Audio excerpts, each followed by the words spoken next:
History remembers her as the Virgin Queen, Gloriana, a monarch who shaped an age with sheer force of will. But in her final quiet days, that formidable will turned inward, guarding a mystery as closely as she once guarded her crown. Tonight, let's gently untangle the threads of that mystery, not with the harsh light of an inquest, but with the soft, speculative glow of candlelight. We'll wander the silent halls of Richmond Palace in March of 1603, not to find a single shocking cause, but to understand how a lifetime of power, of loss, of secret rituals can slowly, peacefully wind to its close. So settle deep into your pillow and let your mind drift back to the last, lingering twilight of Elizabeth Tudor. We must begin not with a symptom, but with a state of being. To understand the slow dimming of Elizabeth Tudor's formidable light, we must first comprehend the sheer, staggering weight of the role she inhabited for nearly half a century. She was not merely a queen. She had become a living idea, a secular deity of English destiny. The Virgin Queen was not a personal condition, but a political one, a carefully crafted symbol of a nation whole, inviolate, and self-sufficient. For 44 years, she wore this persona like a suit of armor, forged from her own wit, will, and relentless performance. But armor has weight. And by the winter of 1603, that weight had become a form of spiritual gravity, pulling her into a profound and visible exhaustion that medicine could not name. Her death was preceded by a long, silent retreat. She stopped eating. She stopped speaking. She stood for hours, immobile, staring into empty space. To her frantic courtiers, this was illness. But what if it was something deeper? What if it was the soul-level fatigue of a performance that could never, ever end? Consider, from the moment she rose to the throne, every glance, every word, every piece of clothing was a calculated piece of statecraft. She managed fractious parliaments, ambitious favorites, assassination plots, and the colossal threat of imperial Spain, all while maintaining the glittering illusion of Gloriana. There was no private self that was not also the public sovereign. The crown was not an object she wore. It was a psychic space she occupied, alone. This unique solitude is the crucial, often overlooked catalyst. She had outlived her rivals, her friends, and the man some whispered she loved, Robert Devereux, whose execution severed a last, fragile tie to a personal world. With no husband, no heir, and no equal, the architecture of her life was built entirely upon the foundation of power. And power, as a sole sustenance, becomes a poison. The relentless pressure to be England, to make every decision alone, to hold chaos at bay through sheer force of personality. It is a marathon run at a sprint's pace. The mind and spirit can only sustain such a state for so long before seeking a final quiet chamber. Her refusal to name a successor was the ultimate clue. It was not just political cunning, it was a psychological refusal to acknowledge an ending. To name an heir was to inscribe her own mortality into law, to make the unthinkable, a world without Elizabeth, official. So she remained silent. She held the question of what next at bay, just as she held sleep and food at bay. Her immobility in those final weeks can be seen as the last potent act of control. If she could not stop time, she would simply stop moving within it. The weight of the crown was finally not just the burden of rule, but the terrifying, liberating prospect of setting it down. Her stillness was the prelude to that final, peaceful surrender. The cause, therefore, was not an invasion of disease, but a long, graceful yielding to an inexorable force. The culmination of a lifetime spent holding a nation on her shoulders, until the muscles of the soul could simply bear no more. Beneath the layers of exquisite silk and the glint of state jewels, there existed another, more intimate layer to Elizabeth's majesty, one that was mixed in a pot, applied with a brush, and worn like a second skin. To understand her physical decline, we must confront a potent and tragic paradox. The very substance that crafted her iconic image of ageless, impervious power was, day by day, betraying her from within. This was not the swift poison of a rival's plot, but the slow, insidious treason of her own vanity. The cause was Venetian ceruse, her legendary white makeup, a mask of lead. The formulation was as simple as it was lethal. to achieve the otherworldly, alabaster complexion that signaled aristocracy and virgin purity, her apothecaries compounded a paste of vinegar and the finest white lead. Each morning, this creamy poison was smoothed over her face and neck, a ritual as essential as prayer. It filled the scars left by smallpox. It presented a flawless facade to her court and to the painters who would immortalize her, and it created the mask of youth. But lead is not an inert powder. It is a neurotoxin. With every application, microscopic particles were absorbed through her pores, entering her bloodstream, embarking on a silent, cumulative pilgrimage to her organs and her brain. The symptoms of chronic lead poisoning read like a morbid checklist of Elizabeth's documented final years. The fatigue that settled deep in her bones. The profound melancholy and irritability that witnesses called her increasing fretfulness. The sharp pains in her limbs, perhaps described as rheums or aches. The loss of appetite, the digestive troubles, the wasting of her frame. Most tellingly, the neurological effects. The confusion, the intermittent paranoia, the retreat into stubborn silence. These were not merely the vagaries of old age or grief. They are the classic hallmarks of a body and mind under sustained chemical siege. We must visualize this not as a dramatic poisoning, but as a slow drowning. Over 4 decades, the lead accrued. It settled in her tissues, a toxic sediment of her reign. It would have caused a creeping anemia, paler than any cosmetic. It would have led to a metallic taste in her mouth, perhaps explaining her refusal of food. It attacked her nervous system, blurring the sharp, political mind that had once danced circles around ambassadors. The very tool she used to project strength and control was systematically eroding her capacity for both. The final cruel evidence was on her skin, beneath the paint. Contemporary reports mention ulcers, blemishes, and a deterioration that her makeup was ultimately unable to conceal. The lead was corroding the canvas it sought to perfect. In this light, her legendary refusal to allow mirrors in her final days becomes a heart-rending metaphor. She was not just avoiding the sight of an old woman. She was perhaps avoiding the visible collapse of the very illusion she had spent a lifetime, and indeed her very health, to maintain. The unseen poison was therefore a double agent, the guardian of her political myth and the quiet assassin of the woman beneath. It represents the profound personal cost of her iconic symbolism, a literal embodiment of the idea that the performance of immortality can, itself, be mortal. To diagnose a queen's death, one must dare to weigh a sovereign's heart. And in Elizabeth's final years, that heart was not merely aging, it was profoundly, irrevocably broken.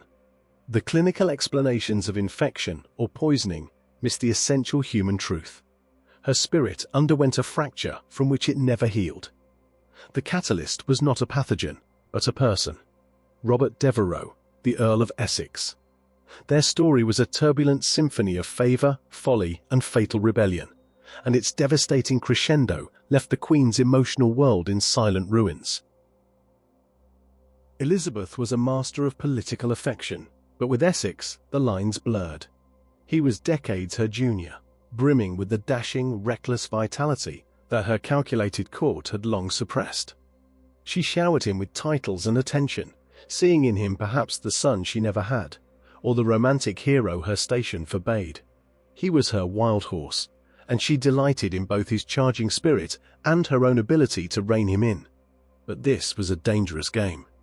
Essex's ambition festered into entitlement, and his resentment at being controlled erupted in 1601 in a pathetic, desperate coup attempt. The betrayal was not just political, it was deeply, intimately personal. The man she had nurtured and adored had turned her own city against her. The Queen's justice was swift and terrible. She signed his death warrant, but the ruler's hand that penned the order was guided by a woman's shattered heart. When Essex was beheaded within the walls of the Tower of London, something in Elizabeth broke forever. Contemporary observers noted a chilling change. The vibrant, witty monarch retreated behind a wall of silence.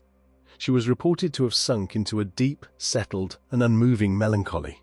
She abandoned her beloved music, allowed her court's vibrant pageantry to dim, and sat for hours, listless and withdrawn. This was more than sadness. It was the manifestation of a soul-deep wound, a compound fracture of trust, love, and maternal instinct. In the 17th century, they called this state melancholia, an imbalance of the black bile. We might now recognize the severe chronic symptoms of traumatic grief and clinical depression. The psychological cascade is telling. The loss of pleasure in once cherished activities, anhedonia, social withdrawal, a refusal to eat or engage, and a fixation on the past. Her profound inertia was a textbook portrait of a psyche too burdened to continue. The execution of Essex did not just remove a favorite. It forced her to confront the devastating cost of her power. To preserve the state, she had destroyed the last person who made her feel human. The crown had demanded she sacrifice her heart, and in doing so, it left a void that no council, no ambassador, no symbol of power could ever fill. Thus, a critical cause of her death was this emotional apocalypse. Grief became the climate of her inner world, a perpetual, internal winter that no fire in the hearth could thaw. It suppressed her appetite, corroded her will to live, and compromised her immune system, making her susceptible to the physical ailments that followed. She did not die of a broken heart in a poetic sense. She died because a broken heart laid waste to the fortress of her body and will, leaving the gates open for silence and shadows to finally enter. After the long siege of the spirit and the slow poison of the paint, we arrive at the most direct physical whisper of an ending.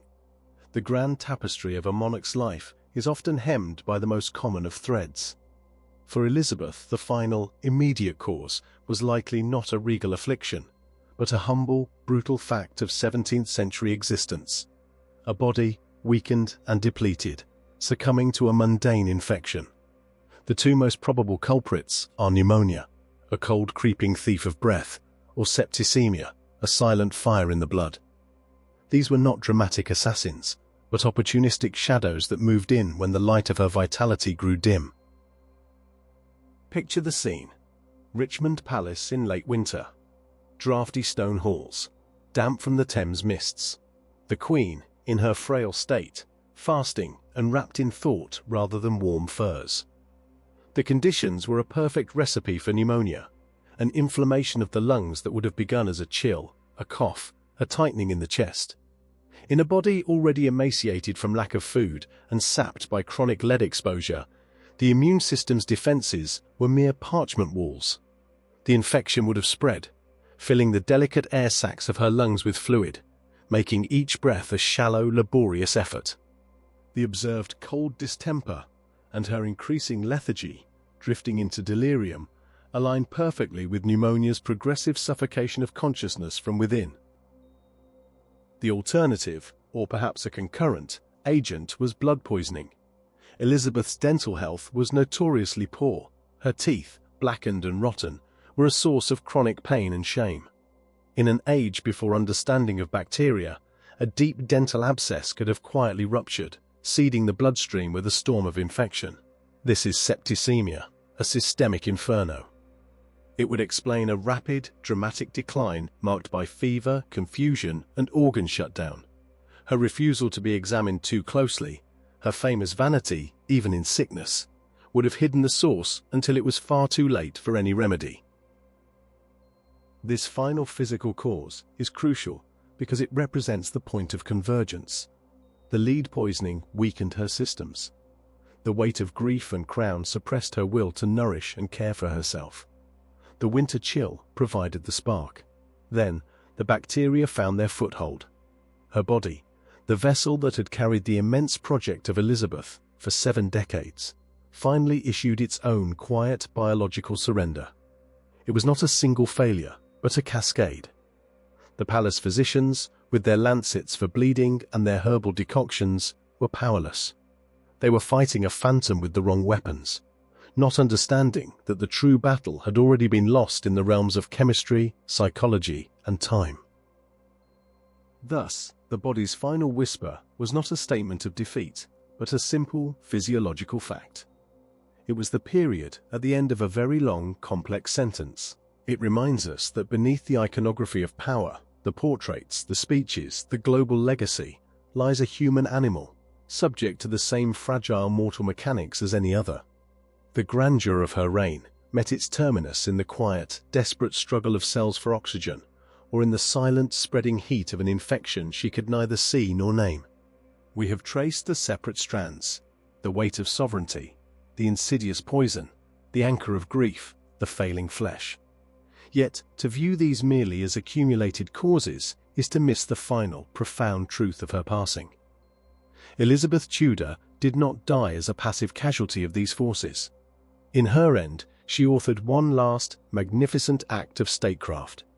Her death was a silent surrender, a deliberate, controlled and sovereign relinquishment of a life that could no longer be borne on its own monumental terms. This was not defeat, it was her ultimate performance of will. Consider the stage she set in those final weeks. She dismissed her physicians, rejecting their futile interventions. She turned away her counselors, refusing to grant them the political certainty they craved. She stopped eating, willfully rejecting the fuel of life. Most hauntingly, she refused to lie down, standing vigil over her own mortality, as if to confront it upright, as a queen should. These were not the actions of someone passively succumbing. They were the clear, if silent commands of someone actively directing her finale. After a lifetime of orchestrating every spectacle, from troop inspections at Tilbury to the glittering progresses, she was now orchestrating the closing scene. The silence was her script. Her most powerful silence was on the matter of succession. For years, she had refused to name an heir, knowing that to do so would make her a monument in her own lifetime. In her final days, as pressure mounted, she offered only ambiguous gestures. Whether a slight nod toward James of Scotland or a whispered phrase, she ensured her choice remained unofficial, her secret to the last. This preserved her power, intact, until her final breath. To the very end, she denied England the comfort of a transition, forcing the nation to contemplate the terrifying, awe-inspiring void left by a singular ruler. It was a final lesson in her indispensability. Therefore, the convergence of causes, the lead, the pneumonia, the grief, were not killers she fought against. They were, in a starkly poetic sense, the tools of her release. They provided the plausible, physical exit for a spirit that had completed its work. She did not battle death. She accepted it, but strictly on her own conditions. In privacy, without a named successor, and while still technically reigning, she chose the moment she ceased to choose. Her final, quiet breath at dawn on March 24, 1603, was thus the last and most profound act of her reign. It was the peaceful laying down of a burden she had carried alone for 44 years. The silent surrender reframes everything. It tells us that the mystery of her death is not a puzzle to be solved, but a statement to be understood. The cause was not an invasion, but a graceful, sovereign exit. She did not lose a battle with mortality. She concluded a treaty with it, on her terms, and departed the stage with the same formidable control with which she had commanded it.